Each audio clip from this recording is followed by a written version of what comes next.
একটা নারীর দিকে তাকিয়ে হাসা আর একটা দোকান বা ব্যবসা প্রতিষ্ঠান প্রচার ছাড়া খুলে বসা একই কথা।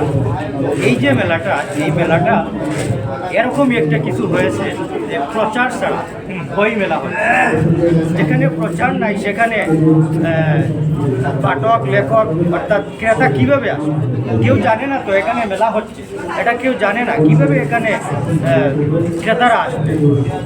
এখানে এ পর্যন্ত আজকে শেষ দিন মেলার, এই শেষ দিনে আমি শেষ কথাটাই বলবো যে এখানে যারা এসেছেন সবার মনের কষ্ট তাদের মনেই রয়ে গেছে রবে।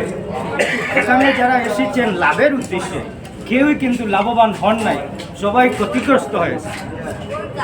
এর দায়ভারটা কার, কে নেবে?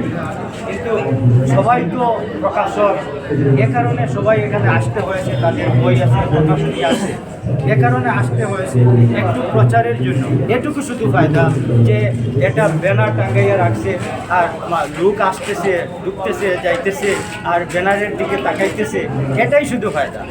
এছাড়া এই প্রকাশনীগুলোর আর কোনো ফায়দা নেই। মনের মধ্যে অনেক কষ্ট অনেকের এখানে যারা এসেছেন। আর কি বলবো, আমি আর বলার নেই। আমার জন্য সবাই দোয়া করবেন, সবাই ভালো থাকবেন, এটাই কামনা করি।